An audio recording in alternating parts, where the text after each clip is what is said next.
Board नीटिफाई कराया गया, leadership से मिलने का मौका नहीं मिल रहा, स्पेस नहीं मिल रही, निकलते हैं बाहर, आवाज़ उठाते हैं तो आवाज़ को दबाया जा रहा है। ईवान से यहाँ से निकल के बाहर जाए तो वो दरवाजे बंद किए जाते हैं। लिहाजा हुकूमत रवैये के खिलाफ हमारे साथ जो नाइंसाफियाँ हो रही है, जो ज़्यादतियाँ हो रही है, इसके खिलाफ हम इस असम्बली से आज हम बाइकाट करेंगे। जनाब स्पीकर, हम वॉकआउट करते हैं और हम बाइकाट करते हैं। मेरी गौहर साहब एक रिक्वेस्ट है, मेरी बात सुन लीजिए फिर ज़रूर कीजिएगा। देखिए जनाब स्पीकर, हमने अवामी असम्बली लगानी है और अवामी असम्बली में ये सारी चीज़ें हमने टेकअप कर लिए थे, रेजोल्यूशन किया था, लेकिन आपके फोरम पे ये कह रहा हूँ, NDMA से हमारा शिकवा रहेगा। NDMA ने हमें वो हेल्प नहीं किया जितना हेल्प करना चाहिए था। मैंने परसों भी कहा कि NDMA ने हमें बुनेर के लिए जब आया तो हमें सिर्फ चीज़ें दिए, बावजूद इसके कि हमारे 236 लोगों की अमवात हो गई, 120 जख्मी है, 1470 दुकानें तबाह है, 875 घर तबाह है, लेकिन NDMA की नहीं, NDMA की एक सेकंड आजम साहब आप भी सुनिएगा। सिर्फ मैं आजम साहब ये सुनेंगे नहीं, मैं ये सिर्फ कह रहा हूँ कि NDMA का हमारा शिकवा मैंने नोट करवाया है। सबसे पहले तो मैं ये कहूँगा, जो सैलाब आया है पंजाब में जी, हमारे उनके साथ हमदर्दी है, दुआएं। 38 लाख से ज़्यादा लोग इफेक्ट हो गए, 4000 से ज़्यादा देहात वज़ीर आब आ गए, स्कूल कॉलेजेस यूनिवर्सिटी सफ़र हो गई, एग्ज़ाम्स पोस्टपोन हो गए, इलेक्शंस पोस्टपोन हो गए, मवेशियाँ बह गई, घर तबाह हो गए जनाब स्पीकर, और बड़ा सारा नुकसान हुआ है। और हम चाह रहे थे कि जो रेजोल्यूशन को हाउस ने मुँह करके उसमें पार्टिसिपेट कर लेते, लेकिन जनाब स्पीकर हमने एक फ़ैसला किया और वो यही है, जिस तरीके से हमारे 180 की तादाद में हमने यहाँ होना था, फिर 91 के साथ बैठे, आज हम 76 के साथ बैठे हुए हैं, और मुसलसल हमारे बंदों को कन्विक्ट भी कराया गया, डिस्क्वालीफाई भी कराया गया, नोटिफाई भी कराया। जनाब स्पीकर एक पॉइंट बस जी, बोर्ड नीटिफाई कराया गया, लीडरशिप से मिलने का मौका नहीं मिल रहा, स्पेस नहीं मिल रही, निकलते हैं बाहर, आवाज़ उठाते हैं तो आवाज़ को दबाया जा रहा है। ईवान से यहाँ से निकल के बाहर जाए तो वो दरवाजे बंद किए जाते हैं। लिहाजा हुकूमत रवैये के खिलाफ हमारे साथ जो नाइंसाफियाँ हो रही है, जो ज़्यादतियाँ हो रही है, इसके खिलाफ हम इस असम्बली से आज हम बाइकाट करेंगे। जनाब स्पीकर, हम वॉकआउट करते हैं और हम बाइकाट करते हैं। मेरी गौहर साहब एक रिक्वेस्ट है, मेरी बात सुन लीजिए फिर ज़रूर कीजिएगा। देखें हमारे इम्पॉर्टेंट इश्यूज़ हैं, एक फ्लड का इशू है, एक हमारे भाई जो अफ़गानिस्तान में जो ज़लज़ले से शहीद हुए उनका इशू है, एक ये बलूचिस्तान में हुआ है, ये नेशनल इश्यूज़ हैं। मैं उस दिन NDMA गया, काश आप लोग वहाँ आए होते, इतनी इन्फॉर्मेशन थी, जितना काम उन्होंने NDMA ने किया है, जिस तरह वो प्री वॉर्न करते हैं। आई विश अगर आप लोग अलहदा जाना चाहेंगे NDMA तो मैं वो भी अरेंज कर दूंगा, अगर ऑपोजिशन तो प्लीज, बट इसमें इस वक्त need of the hour is to participate. जी माइक खोलें। जनाब स्पीकर, हमने अवामी असम्बली लगानी है और अवामी असम्बली में ये सारी चीज़ें हमने टेकअप कर लिए थे, रेजोल्यूशन किया था, लेकिन आपके फोरम पे ये कह रहा हूँ, NDMA से हमारा शिकवा रहेगा। NDMA ने हमें वो हेल्प नहीं किया जितना हेल्प करना चाहिए था।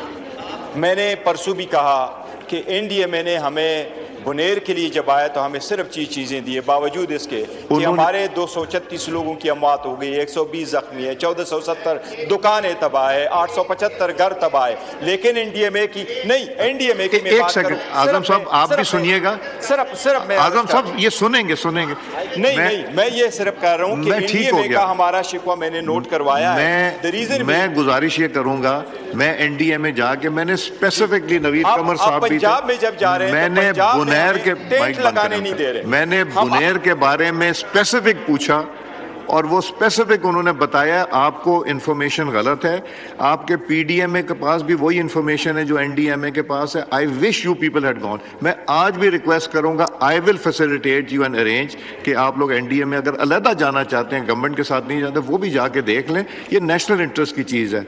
लॉ मिनिस्टर साहब जी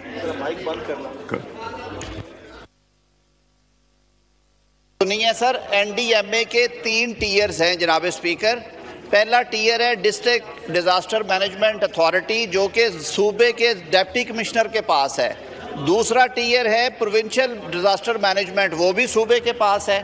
तीसरे टीयर पे नेशनल डिजास्टर मैनेजमेंट आता है और वो सिर्फ इंफॉर्मेशन शेयरिंग है, उस पर मैं डिटेल में जवाब दूंगा। लेकिन अगर ये सियासत बराए सियासत के लिए इस तरह के सवाल उठाने हैं और फिर चले जाना है, और कोई पता नहीं जी वो कौन सी असेंबली है, मेरा आइन میرا آئین اور قانون تو ایک اسمبلی کو مانتا ہے، اور وہ یہ ہے، اور ہم ان سے یہ درخواست کرتے ہیں کہ پاکستان کے عوام پہ ایک مشکل وقت ہے، آپ کا لیڈر آ جائے گا، عدالتی حکم ان کے لیے آ جائیں گے، آپ مہربانی کریں بیٹھ کے ان کے مسائل پہ بات کریں۔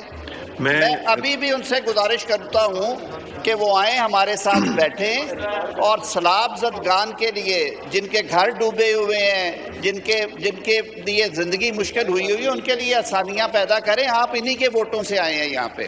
میں ایک آبزرویشن دینا چاہتا ہوں اور ریکارڈ کا حصہ بنانا چاہتا ہوں کہ ہمارے بھائی اسد کیسر صاحب نے اور آج گوہر صاحب نے بھی جو بات کی کہ یہاں بات کرنے کا موقع نہیں، اس دن بھی انہوں نے بات کی، آج بھی گوہر صاحب نے بات کی، باہر جا کے کہیں گے ہمیں اندر بولنے کا موقع نہیں دیا جاتا ہے۔ یہ بڑے افسوس کی بات ہے بڑی انٹرسٹنگ، مگر یہ ذرا غور کرنے والی بات۔ جی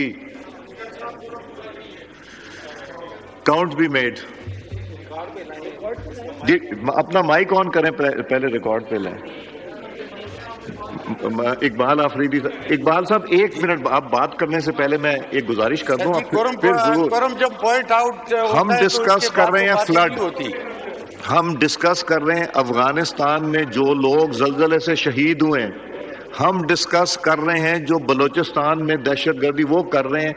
ایسے موقعوں پہ بھی اگر آپ کورم پوائنٹ آؤٹ کریں گے تو یہ بدقسمتی ہے ہماری کہ ہم ان ہائی لائٹ کو، بلوچستان والے سارے ایم این اے بات کرنا چاہ رہے ہیں، سب بات کرنا چاہ رہے ہیں، فلڈ کے اوپر سارے بات کرنا چاہ رہے ہیں، افغانستان کے اوپر بات، آپ کورم پوائنٹ آؤٹ جو کرنا ہے کر دیں، مگر آپ لوگوں نے پلان کر کے زیادتی نہیں، آپ کورم پوائنٹ آؤٹ کریں، مائک کھولیں ان کو۔ حضرت کے ساتھ مجھے پھر 2 منٹ دے کے میں کلیئر کروا دوں کہ کیوں کرنا چاہتا ہوں۔ آپ کورم کا کریں جی، کاؤنٹ بھی میڈ۔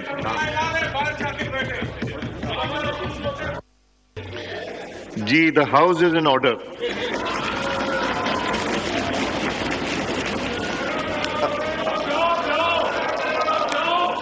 اچھا جی، یہ جو کال اٹینشن ہے اعظم صاحب، لا منسٹر صاحب، یہ کال اٹینشن کو میرا خیال ہے ایک بڑا امپورٹنٹ ایشو ہے، یہ میں آپ کو بتاتا ہوں، یہ ہم کمیٹی کو کر لیتے ہیں، دس از یہ جو آئٹم نمبر 3 ہے، اس کو کمیٹی کو ریفر کر دیتے ہیں۔ ایک سیکنڈ، آئٹم نمبر 5 پہ آ جائیں لا منسٹر صاحب۔ اچھا سوری پیرزادہ صاحب، وہ جواب تیار کر کے آئے ہیں، 2 منٹ کی بات ہے سر۔ کرنا ہے، لینا اس کو ٹیکن۔ جی ابرار احمد صاحب موو کریں آئٹم نمبر 3۔ شکریہ جناب اسپیکر۔ وزیر برائے مکانات و تعمیرات کی توجہ قوم کی گہری تشویش کا باعث بننے والے فوری عوامی اہمیت کے معاملے کی جانب دلائیں گے، جو کئی سال گزرنے کے باوجود سیکٹر G13 اسلام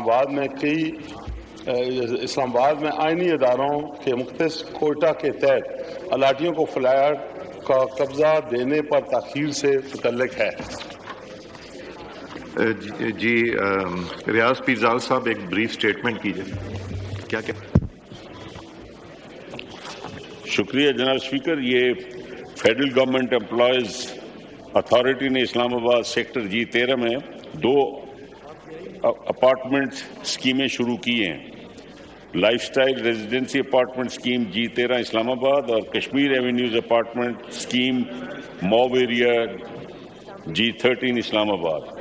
life style residency apartment scheme 13 اسلام آباد جو ہے، یہ فیڈرل گورنمنٹ نے 2010 میں پروگریسو موٹرز ایک کمپنی نے جوائنٹ وینچر کا معاہدہ کیا تھا، اور اس کے تحت ایفرو کمپنی کو سیکیور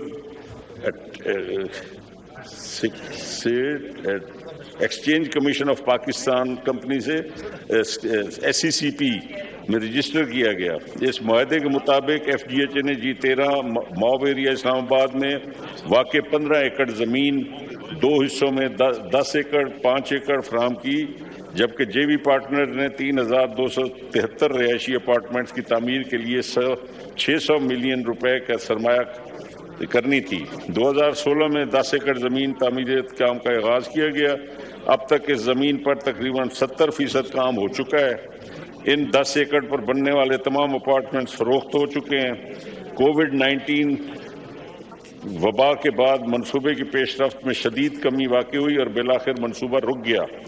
تاخیر کی اہم وجوہات جو ہیں جس کی نشاندہی کی ہے ہمارے موور نے، آنریبل ممبر نے، تو جے وی پارٹنرز کی ایک تو کمزوری، مالی کمزوری تھی، دوسرا جے وی معاہدے کے تحت جے وی پارٹنرز کو دیے گئے غیر معمولی اختیارات، جے وی پارٹنرز یعنی پروگریسو گرینائٹ کے درمیان مسلسل کشمکش ان کی آپس میں ہوئی، اور ٹھیکیدار کی طویل علالت اور بعد ازاں ٹھیکیدار وفات پا گئے۔ اس معاہدے کو دسمبر 2022 میں ختم کیا گیا، جس کے بعد دوبارہ نوٹس انوائٹنگ ٹینڈر جاری کرنے کے باوجود کام کی بحالی میں کوئی پیش رفت نہ ہو سکی۔